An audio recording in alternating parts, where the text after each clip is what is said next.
It's round number 3 then at Imola. We are once again back with the TSRC PC GT3 Series for another round of exceptional racing action. Good evening, ladies and gentlemen, and welcome back here on the JP Broadcasting channel and the TSRC YouTube channel as well for the third round of this amazing racing series. My name is Kelsey Gill, and I have Zach Sweeney alongside me once again with the only one and only Kieran Sharp on the cams, bringing us all of the action from the track. We've quite the event tonight, Zach. We are at the Autodromo Internazionale Enzo E. Dino Ferrari, otherwise known as Imola. I almost had it perfect, but this could be quite the venue for some racing tonight, Zach. He gave it a good go. I respect it, Kelsey. Fair enough. You know what? You gave it your best. It takes a lot of courage to go for that straight off the bat. Most people just go, we're here at Imola, but nah. Kelsey goes straight in with the Otto Drama Enzo Edino Ferrari. Very nice. Very, very, very good until it wasn't. But yeah, fair enough. Welcome in, of course. Welcome to everyone at home. I know. I honestly, do you know what I did with every syllable of saying that? I was doing the hand just to give me that extra oomph, you know what I mean? But anyway, right, jokes aside, we'll get serious for a second. Yeah, we're going to mark the halfway point. Oh, well, we're not even really going to mark the halfway point. We're basically going to have the final little bit before the halfway mark here at round number 3. The only reason I say that is we've got 7 races, not 6. 6 weeks of action, so in terms of time, we are going to be rounding off the first half of the calendar so far this season with Imola, which is a brilliant circuit, of course. It was this round a couple of seasons ago that you made your debut for the TSRC, and look where you've come now, Kelsey. You're all grown up. And yeah, should be a lot of fun, of course. Hopefully someone could be able to top Bailey Thompson, because that man is too quick out in front. But yeah, Imola, it's tough, it's tricky, and it's everything in between. So I'm looking forward to some good racing.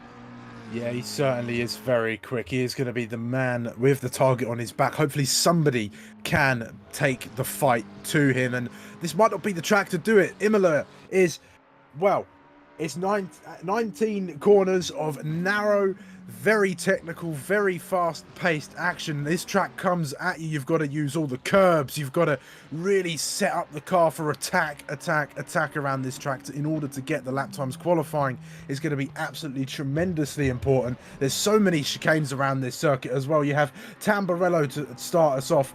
Then you go all the way down to the very quick left-right of Villeneuve, then it's a quick trip through Tosa and Piratella, then we're down through the infamous Acqua Minerale, then up to the Variante Outer to round off the trips through all of the chicanes, and then it's 2 trips through Ravazza 1 and 2 in order to finish off a lap around this amazing racing circuit that has so much history to it as well. And I think qualifying is going to be very, very important around here, Zach. It's narrow, it's going to be tough to overtake, and there's not a lot of runoff either. Look at all that grass and look at those lovely concrete barriers there ready to greet you if you go just a little bit off the circuit.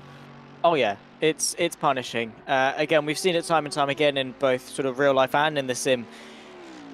Imola's not a circuit you want to take for granted. It's not one that you want to come into this overconfident. You know, it's fairly simple, couple of chicanes and this, that, and the other, and it's all right.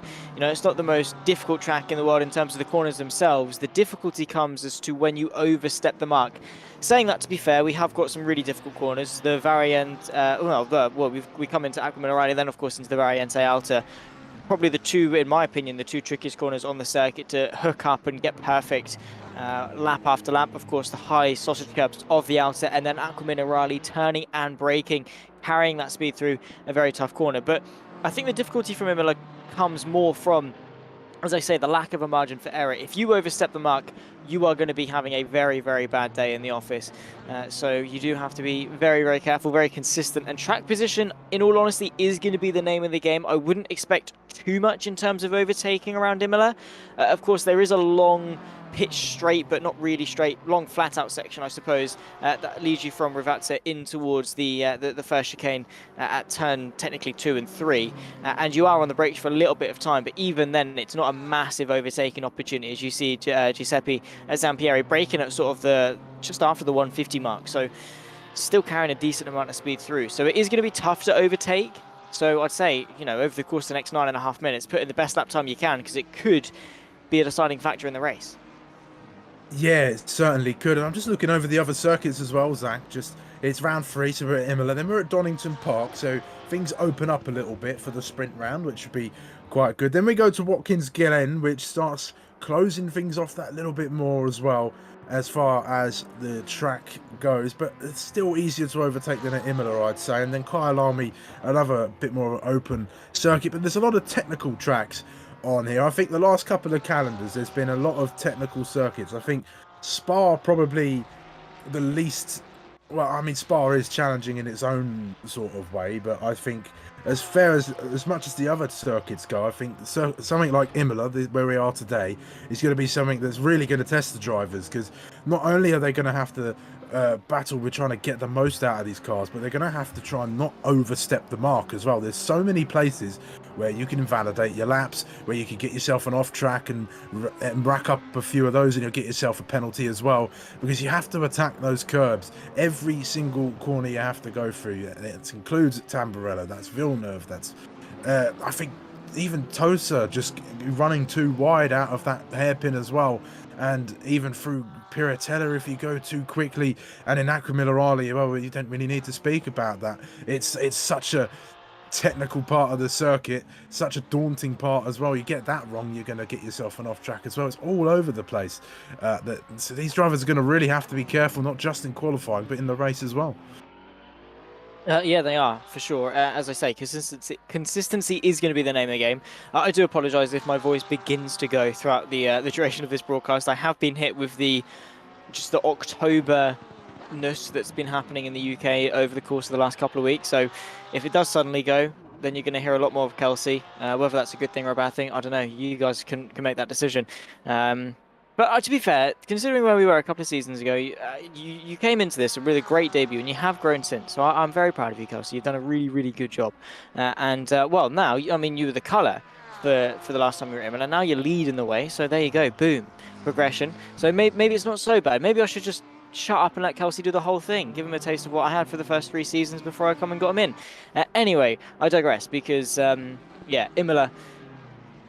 as I say, don't take it for granted. I know a lot of people love Imola. I definitely like it as a track to hot lap. I've always had a soft spot for Imola in terms of racing, whether that's in Formula 4, in GT3. It's just a fun track to drive. Not only necessarily in a racing environment, but just simply by yourself. It flows really nicely. It's always one corner into the next. You're never bored around Imola. Obviously, part and part due to the fact that there's not really a lot of time where you're spent not in a corner. But yeah, it is a lot of fun. And, well, even more so when you've got something to fight for. Bailey Thompson, however, setting the benchmark. As it stands, he's nearly 7 tenths quicker than second place. Yeah, I was taking a little glance over qualifying, and bam, he's just set a 1:39.9 out there. But he was a second quicker than the next closest driver, so that's going to be your benchmark for tonight. I think that's going to tell you everything you need to know before the lights even go out this evening, I think. And if Bailey Thompson continues this, I don't think we'll be talking too much about the Pro Championship for a little while. But actually, speaking about the championship, you may notice there's a couple drivers missing this evening. We have not got Jim McGowan or Adam Brown. They're serving their qualifying bans, but I'm sure they're going to be here for the race. If so, you may also notice as well Stuart Pryor and Thomas Rovik have been moved down to the AMS for hopefully a bit of a closer fight for their championships toward the top. So that should spice up the fight in the AMS, which has already been quite one to talk about, I think. Let's take a quick look over the standings before we get too far on as well, and I'll say a quick hello to the chat as well, to Ria, to Phil, to Handsome Stew as well. Hello. It's always lovely to have you guys in, the all usual suspects. But let's grab the standings up now. There they are. So Bailey Thompson, of course, leads the way, 31 points. You have Yuval Sharon and Bruno Zanchi tied on 24 points. They are second and third, respectively. Then we have Alexi Degani. Then we have Francesco Casali, Graham Kerr, Leighton Austin, Samuel Chumley, Elias Troyer, Ohar, Maurice Stryker, Jack Southfield, Dominic Ligner, Quinton Van Vingeren, James Wright, Bohem Mirtaj, Ian Hall, Marco Violetto, Yotam Sharon, and Diane Firevic. And that is your Pros Championship. Let's just move over to the AMS, where the interest is coming, because it's a fight between Manuel Leparati and B. Philippe. There's 1 point between the two of them, 31 and 30 for the respective drivers. And then there's Mav Gardner there in P3 on 24 points, tied with Ryan Blanchett in P4. Then there's Thomas Rovik. Then there's Paolo Sisco, Giuseppe Zampieri, Patrizio Gemello, Marco Borelli, Stuart Pryor, Marcel Hess, Leonardo Kayala, Jim McGowan, Fabio Ghiardi, Pepe Passanisi, Marcus Miller, Craig Hewlett, Adam Brown, Luca Raya, Matteo Martini, Daniel Baukamp, Ariel Atucha, Ivan Tomazzi, and George Polychronidis, who's actually disqualified, so he won't be participating, it seems. But I think we're going to be keeping our eyes on the AM Championship this season if everything goes the way I'm thinking it will go in the pros. But it's motor racing, Zach. Anything can happen. Yeah, that is the best and the worst thing, I suppose, of motor racing. It just depends on what end of the spectrum that you're on that given day. Obviously, when you're a driver that benefits from it, I remember, that is obviously Marco Villa essentially doing a Yuki Tsunoda, is what we saw the young Japanese driver do back in 21, I think. Yeah, his first time at Imola.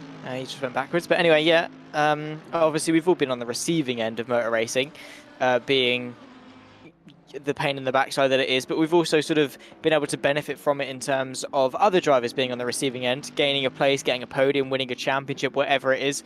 So it does go both ways. But from us in the commentary booth, we're neutral. We don't care who doesn't benefit from motor racing. We just want a little bit of excitement and a little bit of spice along the way. So yeah, definitely no complaints from us. As Alexei Degani does ever so slightly improve to a 1 minute 40.6.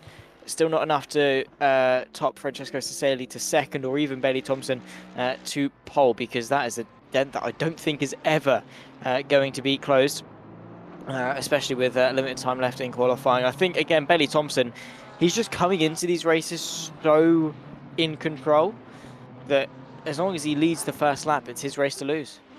Yeah, he just looks so calm and collected behind the wheel of that McLaren that he's driving out there at the moment. He's coming in, he's putting it on pole, and even when he's losing places on the opening lap, he's making sure he gets them. He's not making any silly mistakes. I mean, look back at Spa for you.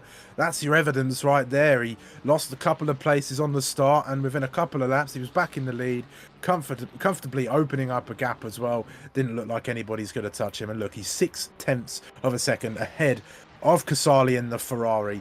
And then there's Degani as well. I think we're going to be focusing on the fight for P2 among the pros. That's where it's going to get interesting, because you've got Sharon, you've got Zanchi, you've got Degani and Casali, all within 4 points of each other.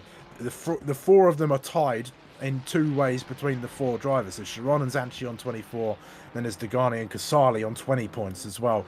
And of course there are the drop rounds as well, and it looks like Casali's got his a DNF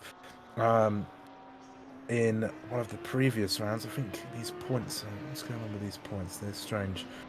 Oh, it's not including the first couple of races, I suppose, so because they're the evaluation ones. But yeah, the season starts at round 3. Yeah, round 3, but his drop round is the DNF, then Zanchi's is the 16th place, and then a 4th for Sharon, and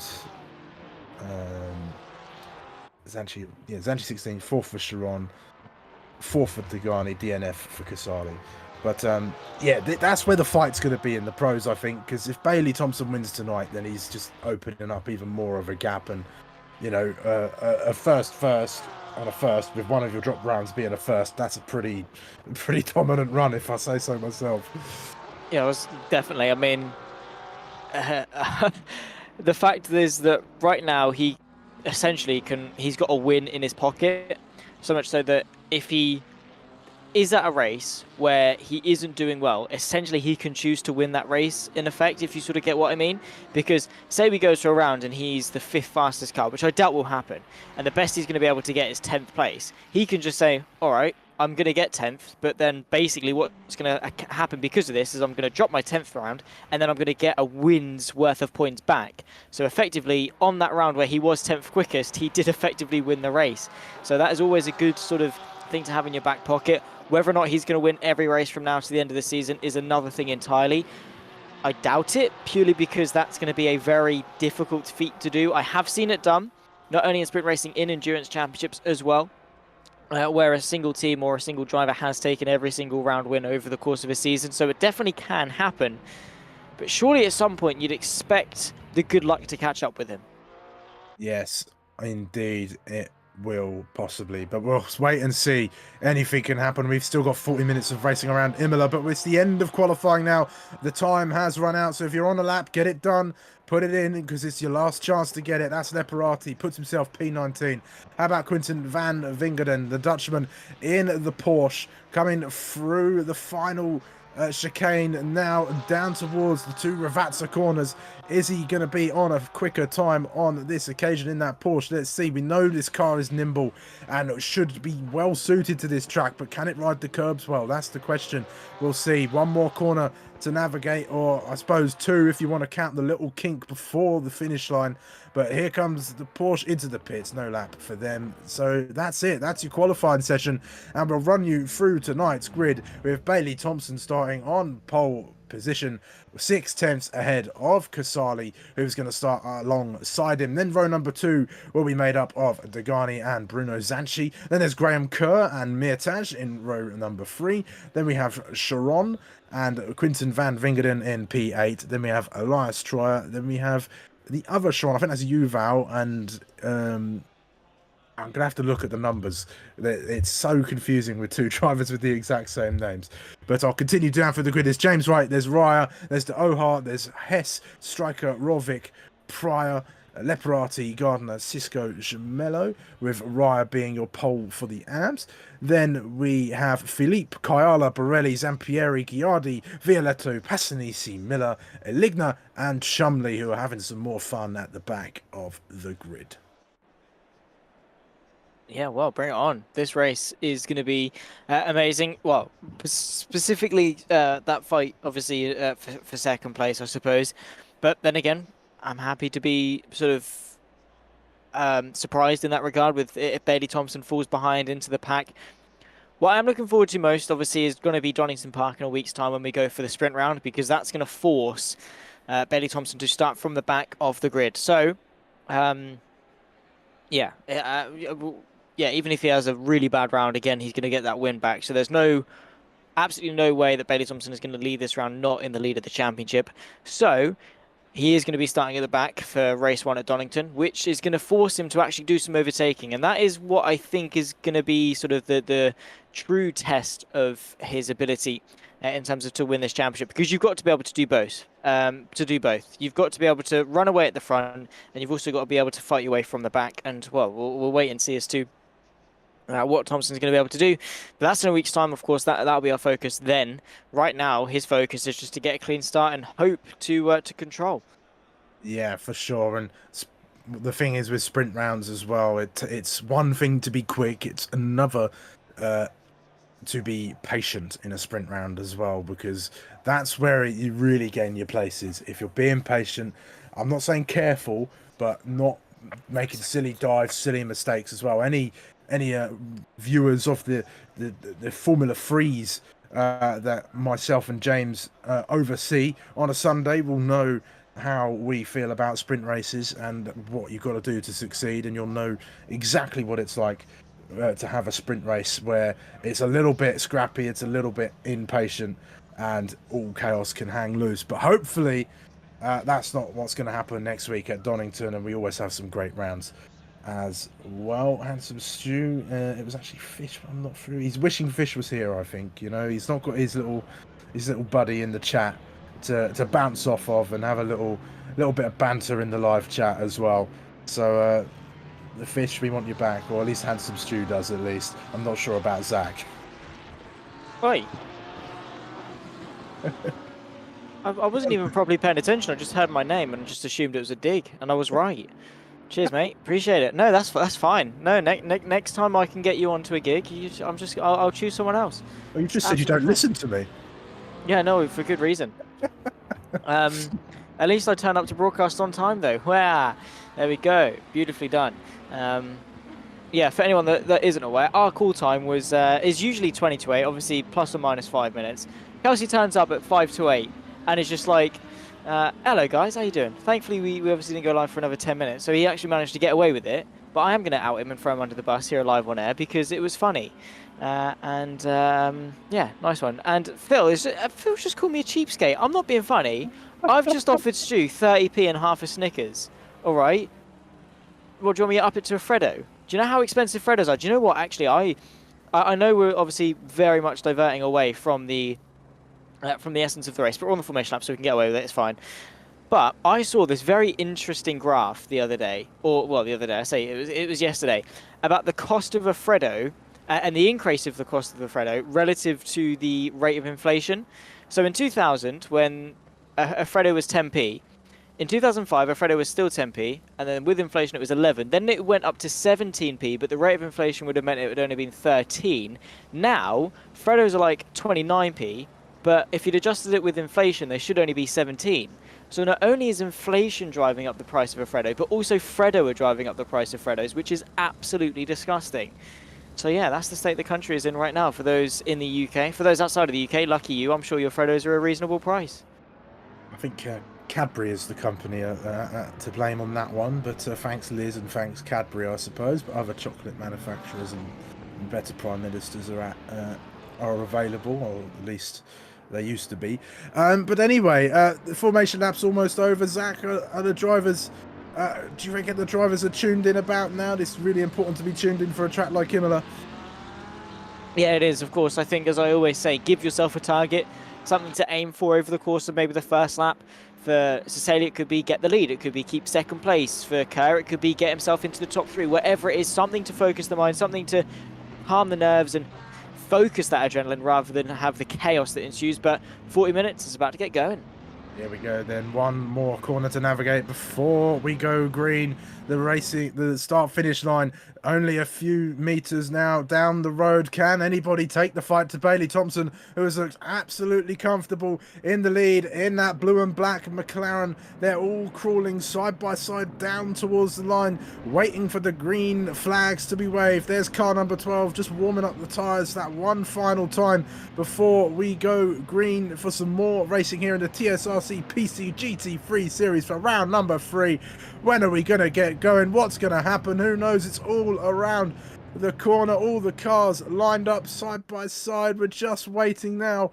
It's a little bit closer as well. I feel like I'm running out of things to say, but they're slowly crawling down and we're underway and racing. And Bailey Thompson's got a great start. Drive through for Casali already. That's going to ruin his race from the get-go. And it looks like they're trying to go 3 wide, but side by side now, Casali, and I think that's Zanchi as well, going through the corner. The Porsche of number 8. Zanchi gets in towards P3 actually, and it's Degani actually who got a better start and is in P2.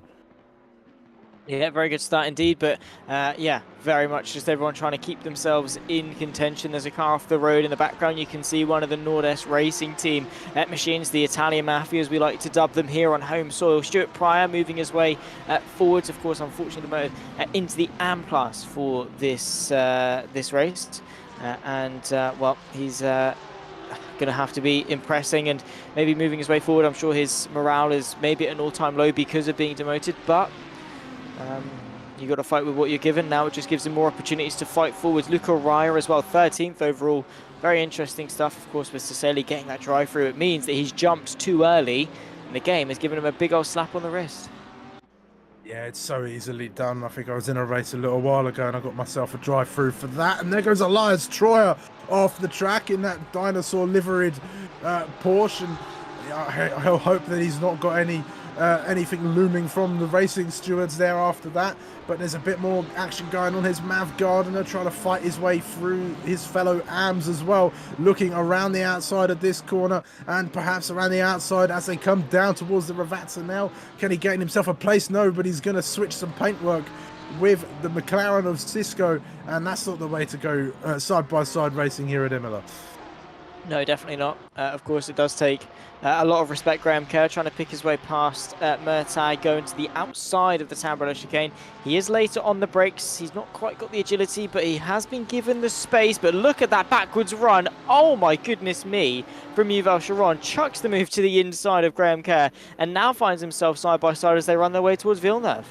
Sharon's no slouch behind the wheel of that Ferrari, but he came out of from a different postcode to try and send it in through. They're not quite working on that occasion. It was all respectful racing as they went through the 2 chicanes there, but that was a very, very audacious send, I must say, as they go through. Look at that train of cars. It's all from Meertash and Kern and Sharon, Vingard and the other Sharon, Troyer, Ohar, Raya, Wright, all of them jostling around for position. Here's Samuel Chumley, and can he impress us with another top 10 finish this evening? He's already up into P20 in that McLaren, and that's a fairly impressive start, especially at a track like Imola.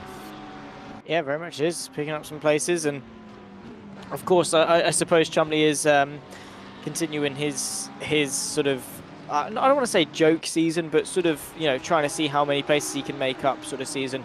Himself and Dominic Aligna have consistently been starting towards the back of the field, and they've just been fighting their way forward, trying to see how many places they can gain. There's contact. Luca Raya narrowly able to stay out of the barrier because he's able to keep that RA to wrap. Then got just ahead. Again, the driver came close with, thankfully, also the right way. That definitely going to be scary. Yes, certainly could have that. You don't have too much contact around this track. Look at those conquering barriers zooming in the background. It's not run off around here. It's just grass. Get dragged off the circuit perhaps, and have a good old trip to Zach's old mate Barry R, who, well, he's quite the hospitable bloke, but he's a bit of a, he's not a pushover, I suppose. He's quite stern. He is, yeah. He well, it depends what day you get him on. If he's in sort of a nice, yeah. Well, I mean, if he's too tired to deal with you, then he might be more willing to absorb your impact. But there's some days where it is just like talking to a concrete brick wall. Well, concrete and brick are two separate materials, but you get what I mean. It's like talking to a concrete wall essentially with Barry sometimes. So it depends what side of the coin you get. You do have to be a little bit careful with him. And especially at a track like Imola, he definitely does like to take some visitors. Marcel Hess on the outside of Rovik, that's for 15th place and for actually a podium in the AM class with 35 minutes left to go. Still plenty of action to come. So far, so good. I think in all fairness, it's been a relatively clean start. They were saying that. We've now got 3 wide with Elias Troyer. Orange Sharon going side by side as the Porsche just been, well, shoved off the track. Yeah, free through around this track doesn't really work. You could see that all 3 cars were taking up all of the space as well. That's not a sight you want to see when you're behind all of that, at least, with nowhere to go and perhaps closing in ever quicker as well. And Elias Troyer is in amongst that. I was speaking of Maurice Stryker, those in amongst that. But here is Yotam Sharon going side by side with Quinton Van Vingerden on the way down to the Tamburello chicane. Almost contact between the two of them, but it looks like the Ferrari's going to come out ahead of the Porsche. That's for position number 7 as they make their way down towards Villeneuve. As well, we've still got a long way to go in this race, Zach, and we mentioned it briefly earlier about the sort of cars that are going to do well around this circuit and how the Porsche is quite nimble. But what do we think? We talk always about the cars and how they go around specific circuits, but what does it take for a GT3 car to master Imola? Well, agility is obviously quite a big thing, which is why I'd say the Porsche is going to be quite favourable with that front. I think it is a front-mounted flat 6. So of course with the flat 6, it's not like a conventional engine. It's often also coined as the Boxster engine because it's an engine, but it's on its side. So you basically have a really low engine, as Paolo Sisco is, well, getting as close to the barrier as he can and very much keeping us on the edge of our seats. But what you have is you turn an engine on its side, and the height is actually then length. So you've got a really low engine. All the weight is low to the ground, which means you've got a low center of gravity, which means the car is going to be more nimble. Front engined as well means all the way to the front, which means it can turn. It's also fairly lightweight relative to other GT3 cars. Side by side, the Audi R8 versus the Honda NSX of Maurice Stryker. And, well, there we go. Maurice Stryker picks his way up into 11th place. So, personally, for me, the Porsche has always been quite favourable around Imola. Not to drive. I definitely cannot drive the Porsche around Imola. But in terms of raw pace, yeah, the Porsche has always been fairly quick. Then again, you can pretty much have any car on this circuit and they could do well, as we have got 4 different manufacturers inside the top 4. So fair play to these guys. Elias Troyer up the inside of D'Or as well and into 12th. So yeah, proving that Porsche definitely has got the agility and the nimbleness to stay ahead, as the Ore definitely doesn't. Yeah, and that Audi getting all over the grass and doing the maintenance work is a bit of a favour there by giving the grass a little trim at that section of the circuit. I'd like to touch on Porsche actually, Zach, because I remember a couple seasons ago I said that Porsche was my least favourite sports car. I'd like to somewhat edit that statement and say the only thing that has put me off of Porsches is the 4x4s and SUVs that they came out with not too long ago, because those things are disgusting. That's any car. SUVs just aren't it, unfortunately. And they tried to keep the Porsche identity. Yeah, I know, they car, can't. They can't. And you can't do that. It's the same with the Urus. It's the same with Aston Martin did one, I think, well, the current medical car in F1, the Aston Martin SUV. They just don't work. They're not. You can't have a race car be an SUV. It just doesn't work. They're too high. They're too bulky. Land Rover and Range Rover and whoever, they do it. They do it all right because they're not trying to be a race car. They're trying to be an off-road SUV. But they're not meant to go quick. They're not designed to lap a racetrack quickly, and that's why I just don't like them. Is that because they're trying too hard to be something they're not? As Graham Kerr is trying to pick his way inside the top 5. He's on the outside of Murtaugh once more, but not quite able this time by to even have a bit of a look. But yeah, Porsche, when it's Porsche, it's great. And I can say this because I applied for an apprenticeship at Porsche and they said no. So I think I'm legally allowed to slate them a little bit, especially when it comes to their SUVs, because they're just mid. Just don't like them. I don't even think they're mid, Zach. They're, you know, they almost put me off the sports car just because of how disgusting that they are. You can't have a little sports car that's meant to be this lovely little and iconic shape as well, I might add, and you can't make that suddenly longer with some extra doors at the back or much bigger as a all-terrain vehicle. You can't be doing that. As Elias Troy is trying to wrangle his Porsche around Piratella to try and get his way through. They're still side by side for Ackerman O'Reilly. This is brave stuff from these drivers, still going side by side, and it looks like Elias Troy has got the job done. He's kept James Wright at bay for the time being, so he's going to have to try and find another way through that Lamborghini. And actually, Zach was in London on Saturday, and I saw a Lamborghini I think it was a Lamborghini Huracan, and it was very nice. They are very nice. I think they've the V12s, I think, in the back of a Huracan. Or no, they're V10s. Sorry, I should say no. They are V10s. In the Huracan GT3, which means they scream. They are very, very loud. They're beautiful. The obviously high revving V10s as well.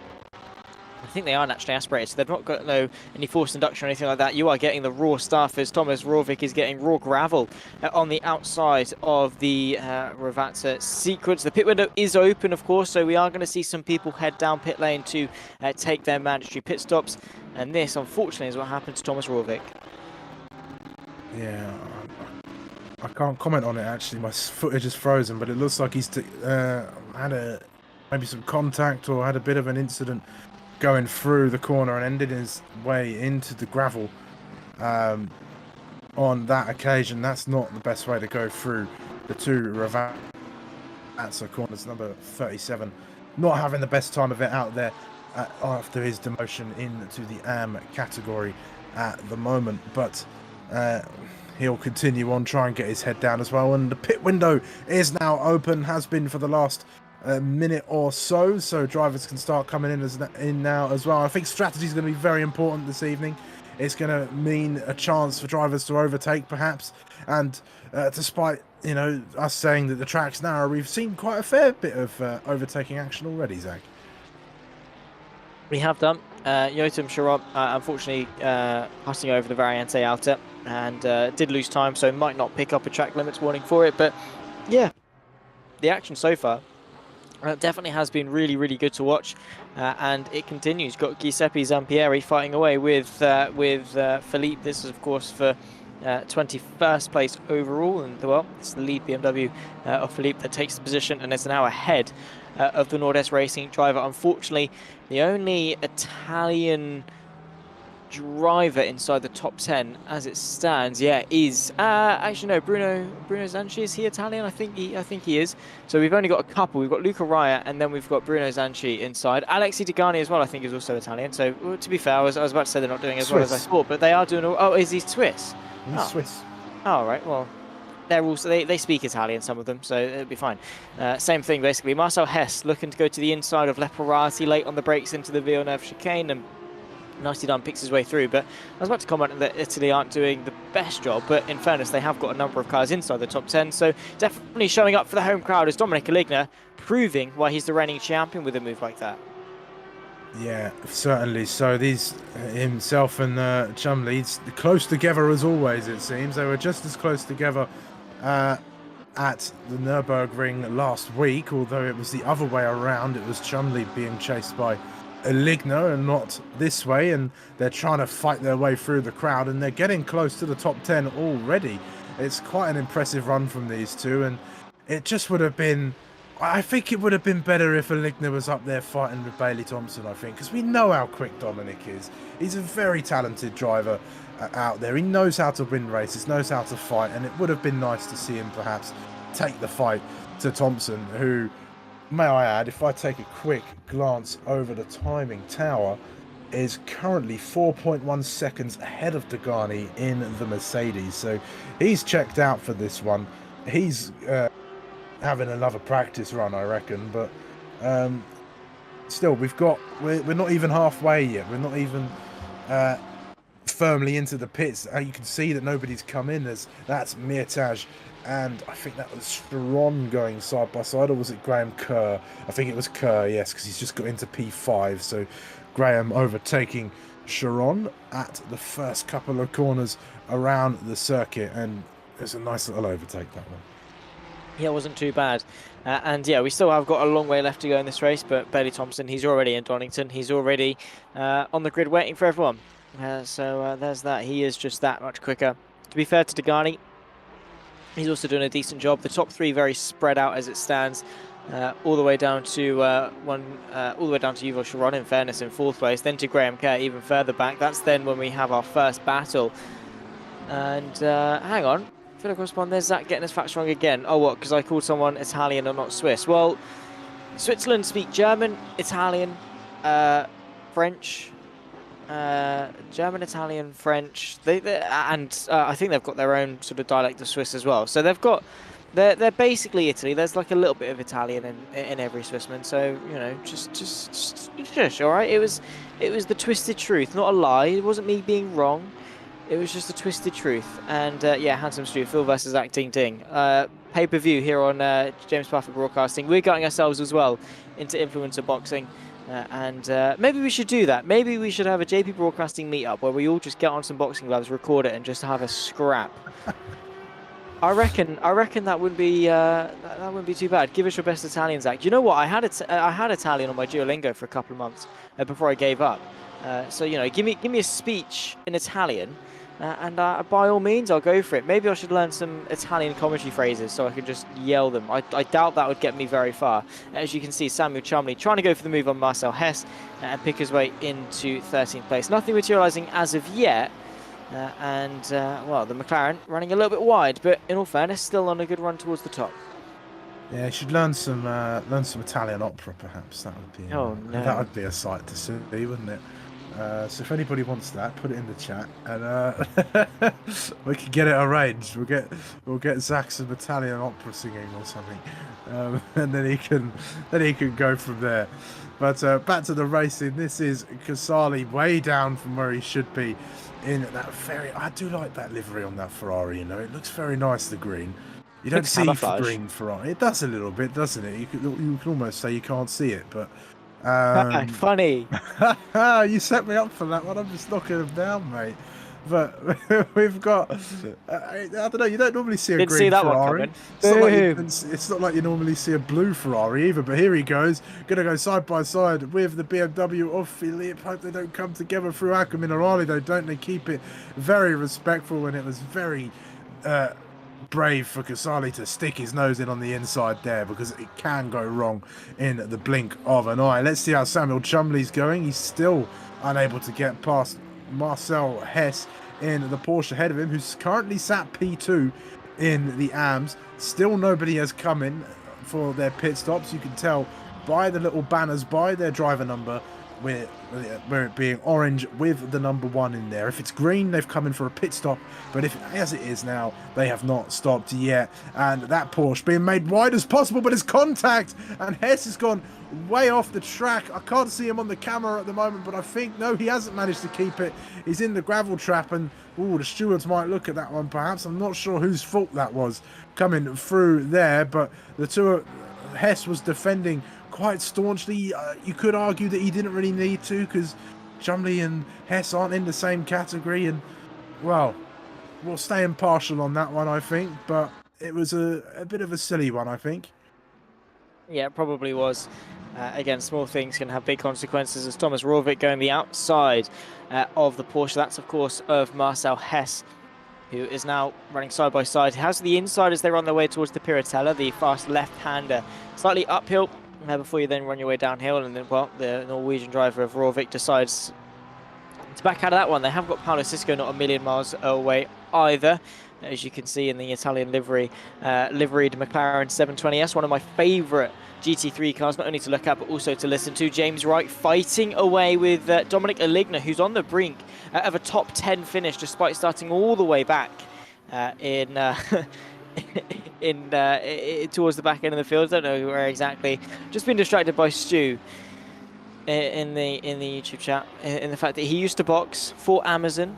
Fair enough, respect it. James Wright into the pit lane, of course, to take his mandatory pit stop, which, by the way, you can tell by the little orange box with a 1 in it next to the driver's number. If that's not green, that means that they haven't taken their mandatory stop yet. And right now, we've got plenty of drivers who are, well, deciding that this lap's the lap. Yeah, so we're going to have a very busy pit lane for the next few minutes or so, as many drivers come in. That's just 7 that I can see on the screen, and we've definitely had a couple more as well. Saying hello to Neil Thompson and Mickey Sharon in the TSRC live chat. Neil saying that Bailey and Dom are good friends, and he agrees that it would be good to see them race each other, and it would be great, wouldn't it? And hopefully next season we can have that, or maybe Dominic will decide, you know what, I'm gonna put some qualifying laps in for the second half and go take the fight to Bailey, or perhaps we'll see Dominic head the first race in Donington next week, perhaps, and he might take that win. And it might be a nice sort of fight between himself and Samuel Chumley. And Nicky Chiron, Zach, saying that Yuval and Yotam are both Swiss-Italian. And Switzerland, part of Italian speaking is Ticino? Am I saying that correctly? Please let me know. What Kelsey said. Yeah, of course, for those unfamiliar, we are broadcasting both on the James Parfitt Broadcasting YouTube channel and, of course, on the Sim Racing Collective. Subscribe to both if you feel so inclined. Don't be shy. Switzerland, part of Italian speaking is, Ticino. Ticino? Yeah, we'll go with Ticino. Unless it's Ticino. Yeah, of course, brothers as well. Yeah. So we did clear up the relation, because that's the thing when drivers share last names. You don't know if it's father and son, whether it's cousins, or whether they just don't have relation to each other whatsoever. That has also happened. They just coincidentally. I know, obviously, in the world of race room, you've then got the Mackenberg brothers of Marvin and Sven. Of course, they race with each other quite a lot. So there are a lot of brotherhoods in sim racing that obviously do a lot of things together. And Mickey's their mum, which is lovely that she's cheering them on. And what a good job they are doing, in all fairness, as Yuval Sharon is in second place. And Yotam as well has been boasting some decent performances in terms of raw pace throughout this season so far. Unfortunately, today hasn't quite been his day, but in fairness, he's not been doing a bad job at all. Oh, father, Zach, I do apologise. I do sincerely apologise. I took a chance. I took a chance, and it didn't work. I'm very sorry, Mickey. It's always 50-50 with names. It is 50-50. That is the one part of our job. That is always a solid part of contention. Because I went with M, and it just sort of went into mother. Right, cool, fair enough. Sorry, mate. Yeah, father, I do apologise. I feel really bad now. Oh, I feel horrible. I feel so horrible. Easy mistake. Maurice Stryker probably feels a little bit horrible about this one as well, because he's gone up. Is it going to be at the outer that he has an issue? I think so. Yeah, it makes sense. He's in. He's braking on the curb. All is good for now. And yeah, too much speed in. Snaps. And then he's off the road. And then stops. Gets a slowdown. Almost a Charles Leclerc moment there. Very nearly, but there we go. I think he's had to slow down. He's still going. He's in the pits. Hopefully he's not going to retire from that because he's been racing quite well. But that's what your top three have all come in for their pit stops as well. And the majority of the grid now, two. I think there's only about 4 drivers, it seems, at the moment who have not stopped just yet. But they sure will. Meanwhile, Samuel Chumley now behind Mirtaj. And is he behind? Yes, it is. Yes, that is the 19 Ferrari there. As they come through the Variante outer, a little bit too much curb for the 111 car. Won't want to do that too many more times if he wants to continue chasing Dominic Aligna for position number 15. But I'm sure those positions will change a little bit once the pit stops have all shaken up, as the grid's been shuffled once again for your pit stop strategies. But it looks like we're almost done with pits, and I've not really seen any gainers or losers really. Nobody's really jumped anybody else. Casali's still lamenting down. He'll be ruining the day that he went just that little bit too early on the start there. Let's take a quick look at his progress so far, because at least he might be able to take this one as his drop round. No, he can't. This is his drop round was a DNF in round number 4. Well, round number 2, if you want to go for the official round. Yeah, this one will be on his books. It will. Which, obviously, when you have a DNF so early on, it does cast a shadow over the rest of the season, because it effectively says, no more chances from now on, mate. You've got to nail every single one of these rounds till the end. And if you don't, then you're in trouble. So, yeah, that is a shame, but mistakes happen, and in such a high-pressure championship such as this, the TSRC, because it's only 7 races long, only 6 weeks of racing, you've got to be in it from week 1. You cannot have a slow round, because if you do, yeah, you've got a drop round, but you have a drop round that puts pressure on you. The more pressure you've got, then chances are you're going to mess up another round. And when you mess up another round, then you're essentially out of the championship battle entirely, because it's so difficult to make those points up when you've not got that long left to do it. We've got Degani and Passanisi has, however, look, Bailey Thompson has been given a stop-go 30 as Alexi Degani cuts his way across the gravel. Bailey Thompson speeding in the pit lane. Not only is he too quick on track, he's too quick in the pit lane as well. Yeah, too quick everywhere, and too quick in the one place you're not allowed to be too quick. There you go. We said right at the beginning, Zach, anything can happen, and there's your proof. A stop-go 30 for Bailey Thompson. Now, does he serve it? Does he risk the bigger penalty, perhaps? Who knows? I mean, we had this discussion the other day. What is the pit time at Imola? I want to say you lose roughly around 20 seconds. He could be in there for a good minute or so, Zach.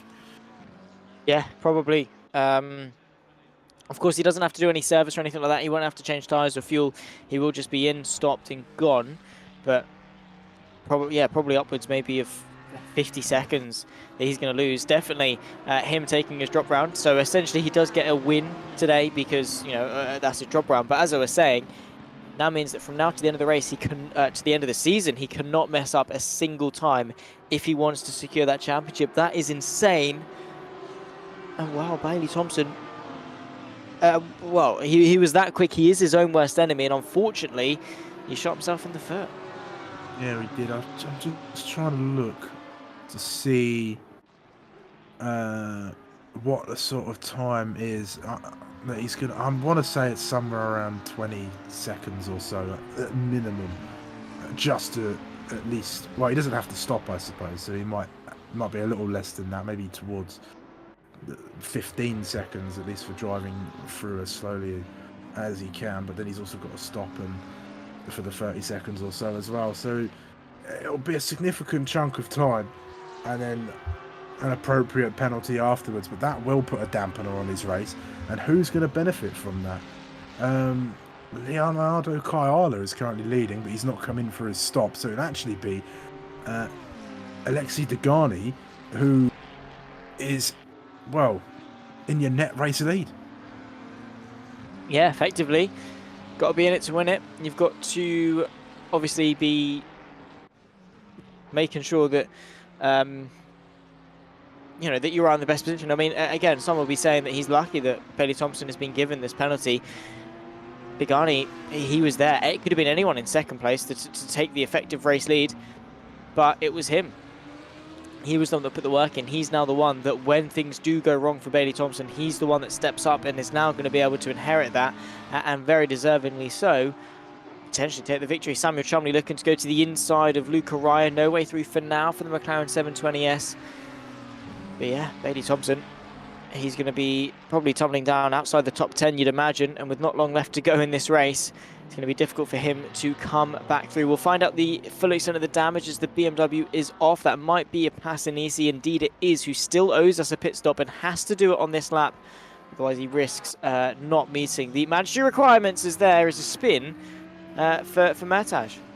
Yeah, trying to get his way past Luca Raya, and I was just thinking, Zach, Luca's got to be careful here. He doesn't want to get too feisty with the drivers behind him. He's in the net lead for the AMS at the moment and has been looking quite comfortable there as well. We're going to see the replay now. Chumley goes for a move on Raya, a bit of a late one, and then Mirtash goes for a gap that most certainly was not there. And I think he'll be hanging his head in shame on that one, I think, because I don't know if he was forced to go for a move or it just wasn't on, was it? No, not really. It's always tough at the outer, obviously, because the inside line usually is the one that's dominant, but you have to be committed. Just going side by side there in any capacity is a death trap. Samuel Chumley, by the way, take a bow. We just caught the tail end of that move, but fair play. Just kept his foot in around the outside of the left-hander, and Luca Raya caught up on the curb, slew himself down, and Samuel Chumley was able to find his way past. But yeah, with the outer, going side by side, I did say originally that the inside line was the dominant one, and in all fairness I do stand by that, but sometimes both are just as bad as each other. Leonardo Chiala finding the worst end of turn 2 as well at the Tamburello chicane, cuts his way across in 23rd. But if you're on the inside, chances are the driver on the outside is going to brake later and try and come across you and tap you and spin both of you out potentially. If you're on the outside, it's difficult because it's too, you know, you're trying to straight line it as much as possible. The driver on the inside isn't going to be too interested in giving you some space if you try and stick it out around the outside. Thomas Rovic, though, doing it around the outside of Aqua Minerali, fighting away with Francesco Cesali. Of course, he's on a fight back himself towards the front end of the field. Picks his way up into 16th place. Very nicely done. And they all settle into single file before the Variante Alta. The anti-cut curbs as well also don't help when it comes to fighting side by side there. In general, just it's a corner that I would always steer clear away from when it comes to overtaking. Yeah, it's a tough one. It tightens up, doesn't it? And it's not one to go side by side for. I think you're better off trying to get the better exit and go for the overtake there, rather than trying to go side by side through that section of track. Kieran's saying in the chat that Bailey's trolling and he's just making it harder for himself. Stu's saying he's still winning this race. If he wins this race, Stu, I will somehow find a way to give you, let's say, 20 coins of the realm, 20 great British pounds. Why not? Nah, I'm going to bet him 50. 50? I mean, let's make it 100. We'll chuck in 50 each. You know what? Handsome. If Bailey Thompson wins this race, I will give you your Freddo collection. Yeah, my Freddo collection. That's worth a lot. But I don't even know. I'll give you a lot of money. I'll give you whatever I make from James Puffer Broadcasting this month if Bailey Thompson is able to win. Wow, there you go. Yeah, I win. You give me a meager £50, but Zach's offering his whole monthly wage. That is true. Yeah. And to be fair, I think I'm definitely one of the most frequent commentators of James Puffer Broadcasting. So you might be in luck, Handsome Stu. I'm just saying. But anyway, yeah. Financials aside, I don't think it's going to be Bailey Thompson that wins, unless Kieran Sharp whacks out the banhammer and we suddenly, spontaneously with a massive conspiracy, see 18 drivers vanish to the shadow realm over the course of the next 7 minutes and 50 seconds. I don't quite think that Thompson is going to be able to come out on top in this one. They all If he get does, drive-throughs. yeah, that is true. They all speed in the pit lane. If that does happen, Stu, all right, then I don't know. You need to tell us the lottery numbers or something, because yeah, you are a very lucky man if that happens. He certainly would be. And here's Casali fighting his way through, and well, he'll be happy to at least see Thompson there. But we were talking about that drop round, that first that Bailey's got in his pocket. He's going to have to use that now. That's it. He's got no choice now but to use it because of that penalty. So this could still be on, actually, Zach. You know, we might have had a bit of commentators' coincidence come in to try and mix things up for the championship, and we do like to throw that around every now and again here in the TSRC GT3 series, because I don't know, it just tends to crop up, doesn't it? It does, yeah. There is a little bit of coincidence. Again, it's got nothing to do with a commentator's curse. The only thing that happens out on the track is bad luck, bad driving, or a mixture of both. And as I've said countless times, I as a commentator do not take responsibility for skill issues. If a driver spins on their own accord, and I just so happen to have said 5 minutes ago that they could do that, not my problem, sunshine. But yeah, it is weird to have said that Bailey Thompson, you know, might win all races of the season, or that Bailey Thompson might need to take his drop round, or whatever it is, and then he goes and speeds in the pit lane. Yeah. It's just good timing, essentially, or bad timing, depends on, again, how you look at it. But because of the drop round that he gets, as I say, this round means diddly squat. He's still got 2 wins, essentially, to his name, thanks to that. Well, now he's just out there trying to minimise the damage. Must be a shock to the system for him to see the back of cars. He normally sees the front of them as they get smaller and smaller in his mirrors, but now he's on the back of Marcel Hess in the Porsche. It's the McLaren going to go for the move. Defensive goes the 46 car, and around the outside goes Bailey. Bit of contact between the two, and they come together. There's 2 moments of contact there, and that was a little bit scrappy from your championship leader in the pros at the moment, Marcel Hess, round and having to wait for other drivers to make their way through before rejoining the circuit in a safe manner. But that was a little bit scrappy from Bailey there. Here he is, the replay again. Talk us through it, Zach. Yeah, well, I think he just comes across too early, and then obviously neither of them are in control of their car at that point. So they both just rejoin the track in a silly way and find themselves into the side of each other. There's a car going slow. But yeah, I'd say that is more on Bailey Thompson. I mean, the space was there, but he did just come across them too early and they made contact. So yeah, Thompson, I think, not really driving with his head at the moment, more just driving as quickly as he can and driving with aggression, that he's, you know, robbed himself of a victory and finds himself 17 places lower than he perhaps thinks he deserves to be. But if you deserve to win, then don't speed in the pit lane.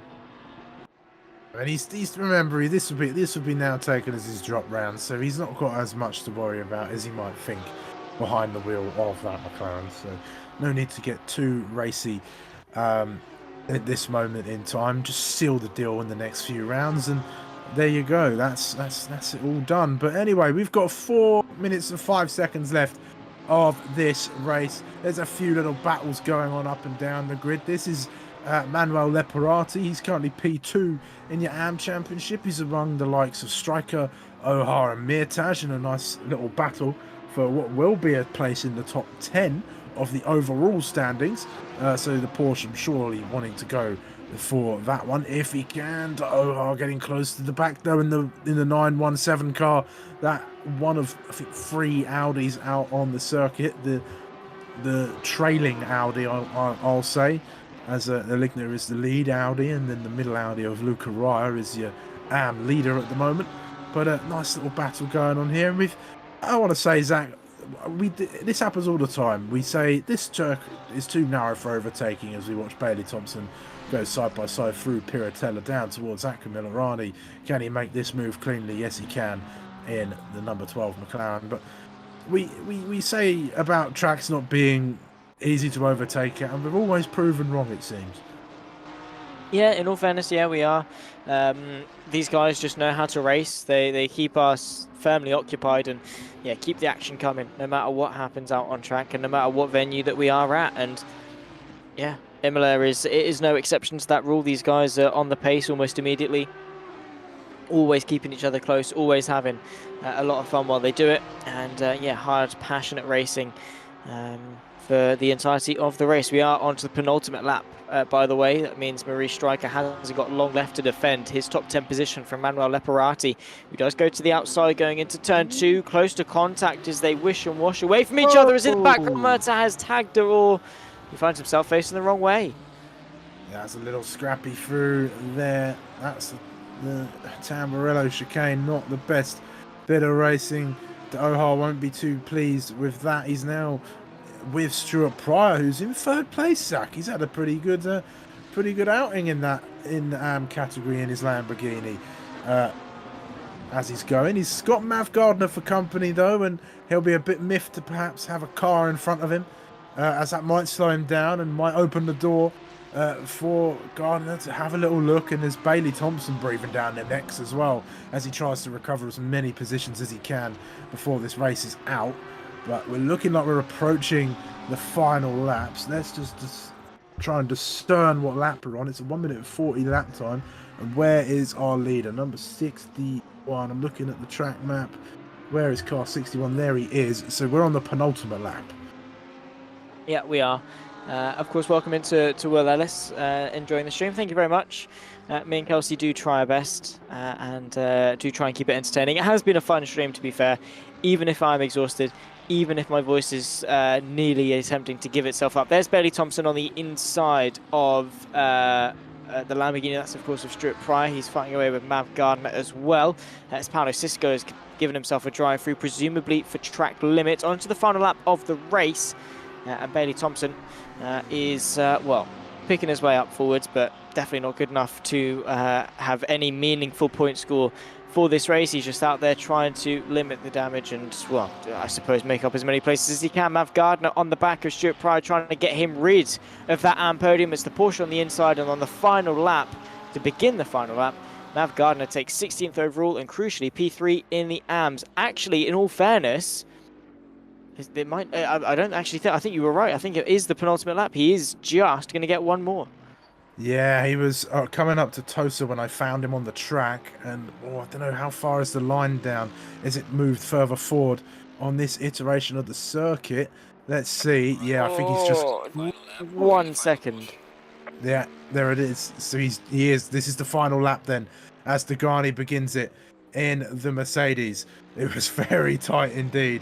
But he's got one more trip around this infamous track. Here's Bailey Thompson side by side with De Ohar. They're fighting for points, so that's a crucial move for Bailey to try and get himself as many points as he can salvage. He'll be having Mirtaj in his sights, being glad that there's one more lap to go. So coming through, really attacking the corners. He's throwing that McLaren around there. You could see him just catching a little drift as he exited the Variante Alta. Through there. He's got one more lap to give it a go. Here's Samuel Chumley looking to go around the outside of Quinton van Vingeren, the two of them side by side. He's had a great race as Chumley, as so has Dominic Ligner, who we've not seen too much of, but he's been fighting his way through as well. He's in P5, Zach, and it could be P5 and 6 for the pair of them. They're no slouches on a racetrack. They've done a great job today. Yeah, I was going to say, fair play to these guys. Like, they've done a really, really strong performance, and to be fair, I don't really know what else we expected from Dominic Ligner and Samuel Chumley. Despite the fact this is them starting from the back every single week, they're not actually scoring that bad in terms of points. Here comes Alexei Degani, though. He's got 2 more corners left to go, well, technically 3 with a bit of a kink. He's put himself in prime position, and he's not been the quickest man on track. That has firmly been Bailey Thompson, but he's going to be the one to cross the line first. Yeah, it is. This is going to help him in his fight for P2 and potentially P1 if anything else goes wrong for Thompson. But he's coming down to cross the line now. There's your checkered flag, and your winner for round number 3, Alexei Degani for the pros in the Mercedes, the 61. Oh, when Chumley and Vingeren come together at the Variante Alta. Oh, what a bit of drama that was. Chumley doing so well, trying to recover. Is anybody going to sneak their way through? I think they were just far ahead enough to not lose it, but they've made contact on the last lap. Zanchi and Sharon, meanwhile, have finished P2 and 3 respectively in the Pro Championship as well. Luca Raya should be coming around the final couple of corners now. I think we're watching Casali trying to make some moves on Maurice Stryker. There's Thompson as well. He's got Mirtaj side by side. They go now into the Ravazza corners. Bailey looks like he's just about got the corner. A little bit of a love tap between the two, but it looks like it's going to be P13 for Bailey Thompson. That'll work out to be around P11 as far as the pros go, it seems. But Raya has now crossed the line to finish the race. I think Leparati's about to as well. He'll be P2 in your AMs. And then Mav Gardner, who made a lovely little move on Stuart Pryor on the final lap, will take number 3 for your AMs as we wait for the rest of the cars to come across the line. Yeah, we do. We've only got a handful of them, of course, but 40 minutes of racing and has gone by in a flash. It really has flown. We hope everyone at home has been enjoying it. It's been a pleasure to commentate on, as always. We still have got 4 races to go. We've got Donington in a week's time, of course, for 2 races. Then we go to the final couple rounds 5 and round 6. Over the course of the final couple of weeks of the season. That is, of course, at Watkins Glen and Kyalami for the final couple of rounds, and 2 brilliant rounds to round off the season. So I think the final 3 events, 4 races, are going to be awesome. Well, bring it on, because as always, the TSRC don't ever fail to deliver. Yeah, they don't mess around here. There's always great racing. Municipal gutted that B. Philippe got spun on the opening lap, but I'll tell you what, P5. Or was it 1, 2, 3, 4, 5? P6 isn't so bad in the AM Championship. Perhaps not where he would have wanted, but a decent recovery nonetheless for Philippe in the BMW. Then I think we're just waiting for Patrizio Gemello's car to cross the line, or is he in the pits? I'm not sure. No, he's in the pits, so just waiting for the standings to pop up. But a good little race then, and well, a bit of a slip up for Bailey Thompson, who's looked very dominant over the last few weeks or so, but we said it, didn't we? Anything can happen in these races, and it certainly did. Yeah. Of course, we're just waiting for the race timer to tick down. Then we can bring you up the final results of this evening of racing. Kelsey will talk you through it, but yeah, as I say, the strategy didn't mean too much, and it was just an all-out brawl through the race. But there you can see the final results. And surprisingly, it's not Bailey Thompson on top.